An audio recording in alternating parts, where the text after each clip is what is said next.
Oh, Despacito. Despacito.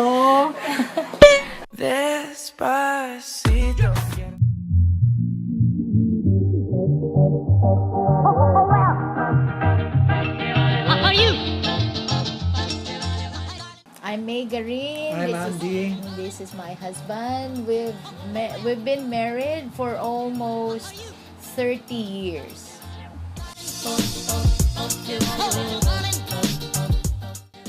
Sino yung mas maalaga? Sino po? Pareho po? In a different way, yes. Okay. Sino po yung mas mainitin yung ulam? Sino po yung mas nakakatawa? Sino po yung mas malambing? Pareho siguro. Sino po yung mas malakas maghilig? Sino po yung mas makakalimutin? Both. Dependable. I can depend on him in anything. Sa bahay, sa lahat. Sa intellectual talk, corny talk, and most importantly, somebody na magko-correct sa'yo. Hindi siya yung laging affirming. Complete. Spiritually, mentally, emotionally, a lot of emotions. Complete. Complete and balanced. Actually, ang ang aking kaibigan, si Nanay Minyang, yung kanyang mother, my mother-in-law. Kasama ko siya sa church. Pagkatapos, kinukwento niya sa akin na meron siyang anak. Hindi ko pa siya nakikita. Pero talagang kaibigan ko na yung nanay niya before sa church. Ni-invite ako ni nanay na mag-attend ng prayer meeting. So, I attended. And then, first time ko siya nakita sa choir. Nung nakita ko siya, very talented yung babaeng to. Na-catch niya yung attention ko. I joined the choir also. I play the guitar. And that's the start of it.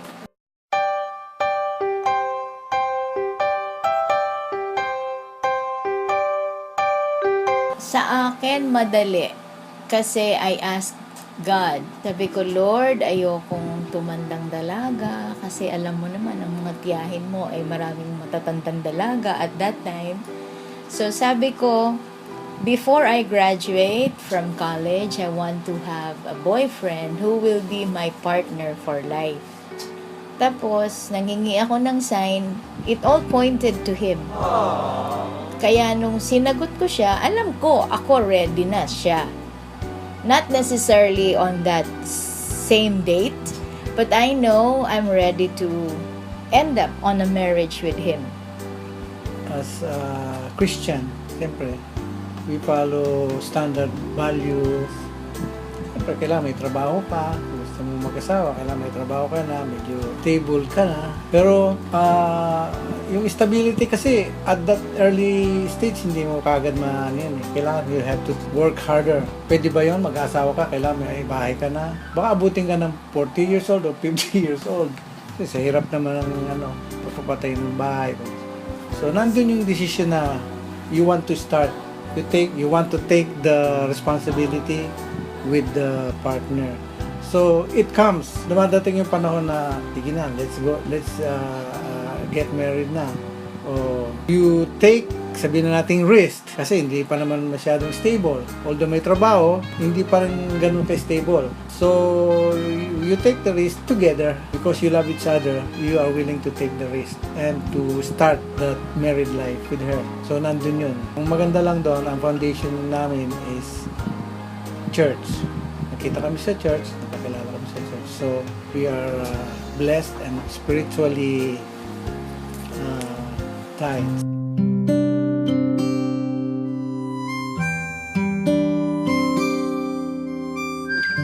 Siguro yung willing kang mag-commit dun sa magiging partner mo. It's not just love, it's commitment. Love is a feeling. Although everybody would say, I'm so in love. Not necessarily, because love is a feeling. And sometimes it's so big, sometimes it's too low. But if you're committed to the person, if you're willing to do things for him, then love will always be there. It's just at the side light, but it would always be there. Ano nga ba yung tanong? Yung ano. You are willing to accept everything. Parang pangit nga yung word ko na risk eh. Pero nasabi kong risk kasi alam ko na we still have more things to discover na hindi pa namin alam sa isa't isa. Pero willing mong tanggapin because mahal mo yung tao. And you are committed. Commitment mo na siya na. Ano mo yan eh, pangako mo na for richer or for poorer, sa lahat ng situation, you will be together. Yung commitment mo. Although, siyempre, andun yung love. Doon nagsisimula eh. Andun yung love, andun yung commitment, andun yung sacrifice, andun yung courage mo, yung tapang mo na tuungin yung buhay mo yung asawa. You are ready because siya ang kasama mo. So, it's another step higher. Together, committed with each other.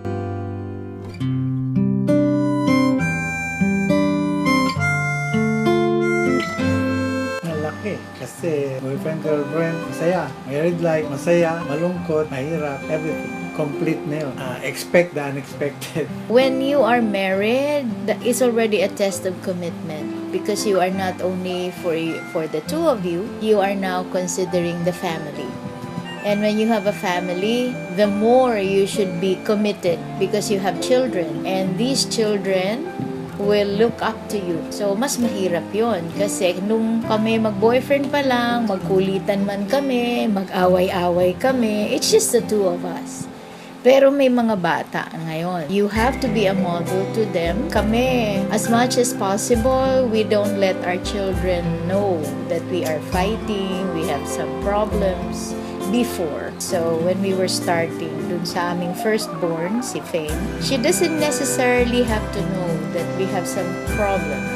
Like, if we have problems, we solve it as much as possible to just the two of us. And one thing, we don't let anybody out of our family. What I mean by family is me, my husband and me. That's just it.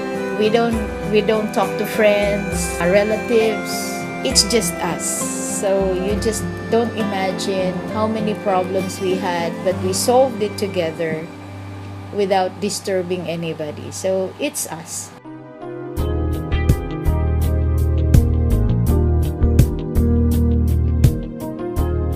Dapat weighted decision. It's good that pareho kami ng decision. So, pagka nagkaroon kami ng disagreement, decision niya iba sa decision ko, we have to settle for one decision. Somebody has to give way. Either siya o ako. We will pray for it, and then the next day we talk. This is our decision. We should be together once na dinesisyon namin yun. Talagang ganun eh. Minsan merong decision na hindi kayo magkapareho. But at the end of the day, after praying for it, consultation, this is our decision. Kailangan one kayo sa decision. Siguro yung sa amin, it's more of being supportive to each other. Pag alam kong gustong-gusto niya and wala namang magiging harm, I let him be. Ganon din naman siya. We do our way. But what's good about us is there is never a time when we don't talk. I remember minsan madaling araw na nagkukwentuhan pa kami. We are so close, but we also allow each other a lot of freedom.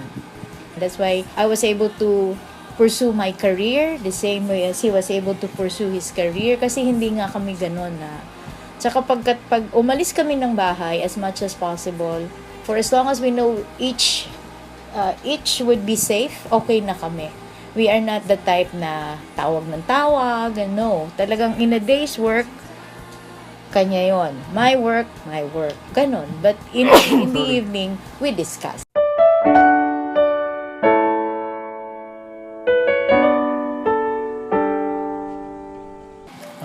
God is the center.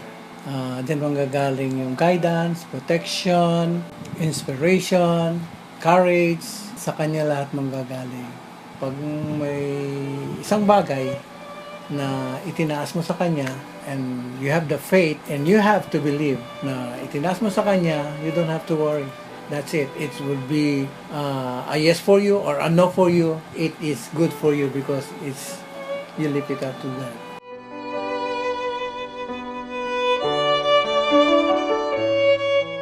Married life, you have a lifetime partner. You have somebody to share life with. You have a family. You will never get bored.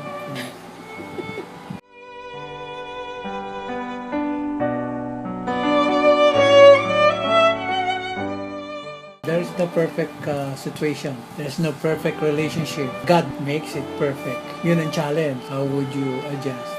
Paano ka makikinig? Pero kasing, Lord, tulungan mo ako. Pero ang pinipilit pa rin yung sarili niya. Yung sarili niyang kagustuhan. Meron nga ganun. You pray for it, pero ang sagot sa'yo, no. Lahat ng prayers mo may sagot. It's either yes or no. If no, that is what is good for you. You have to learn how to accept. Accept it. Accept. Even though you don't like it, accept it. Because you prayed for it. Yeah, kaya dun papasok ulit yung commitment. You're committed to the person. So, whatever happens, kahit anong challenges, you're committed to do it together. Lagi kayong magkasama. Tsaka hindi pwede yung nag-aapakan kayo. Respect should always be present. Even if we are husband and wife, we should always respect each other. Sabi ko nga sa'yo, we are so close, but we allow each other a lot of freedom. Can be himself, I can be myself. And that's one thing, because he is not only my husband, he's also my best friend. Sometimes beast friend, because he knows everything bad about me. Parang nandun yung connected kayo. Kaya kahit ano yung challenges, malalagpasan nyo. So, yun yung challenges. Pero madaming challenge. Sabi nga ng tatay ko, bawat palayok meron niyang takip nakatapat. Kasi yung palayok, handmade yan eh. Kailangan kasukat yan. Kasukat na kasukat. So, meron talagang ganun. Kasukat na takip para palayok. So, parang ganun yun. Yun ang meant to be. Meant to be.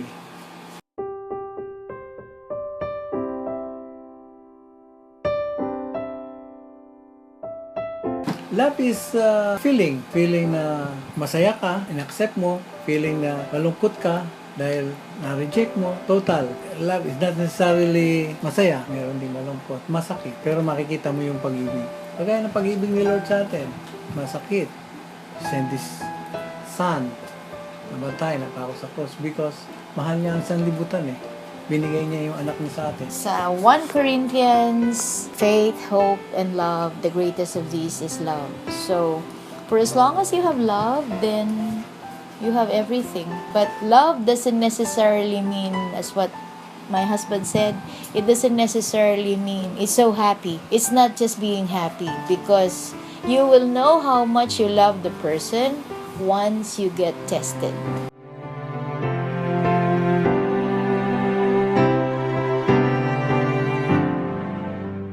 Is a union, it's a lifetime commitment. Happiness, sadness, everything.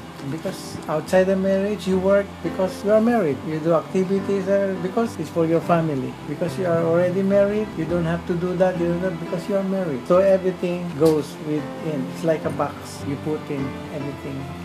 Marriage, in one word to me, is adjustment. Bakit? Because as what he said, every day that you deal with the person, you will see there is always something that you will learn. One day you will say, my husband is like that, I didn't know that. But if you are willing to adjust, then that's it. Everything will work out. If no one will adjust, I think marriage will be like hell. It's going to be very confusing, very chaotic, but because you are willing to adjust, because you love the person, that's it.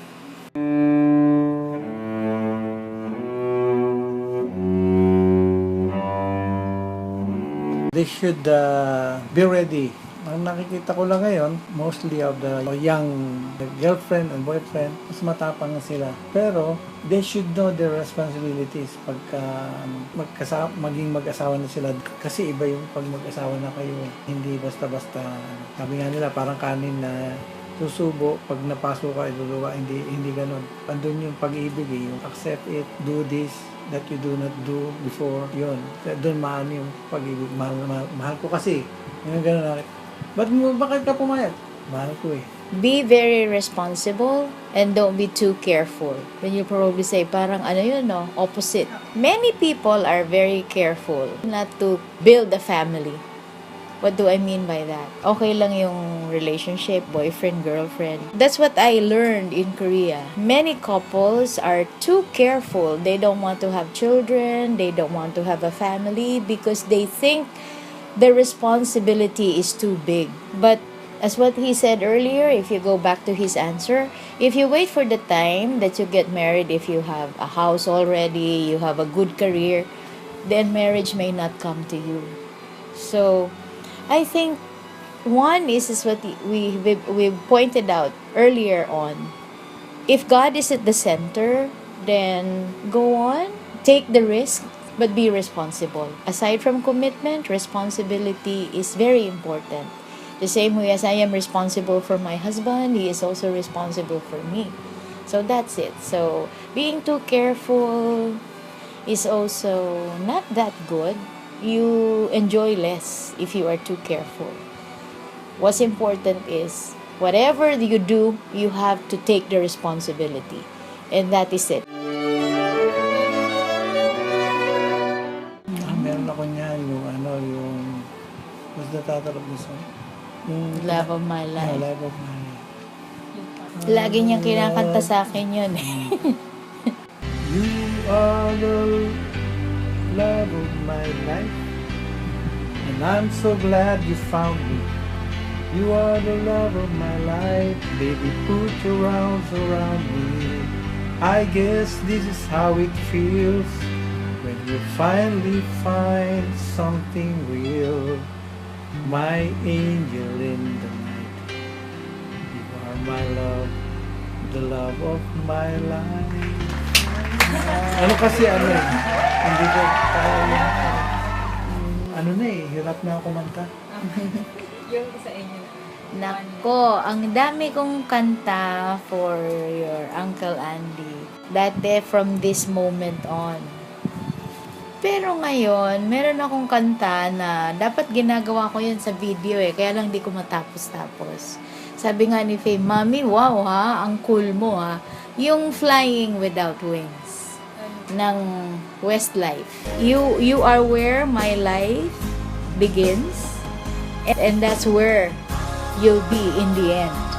The best thing when I fly without wings is finding you beside me as I wake up in the morning so I can tell you I love you anytime. Yun. Pero hindi ko siya kayang kantahin kasi Westlife Alam mo naman yung pang bagets yun ha, parang sa inyo Sana ako Despacito. Despacito. Okay. Papakita lang po ako sa video. Kasi kailangan daw po may proof na ako yung nag-interview. This Ay, is sorry po. No problem. Celine.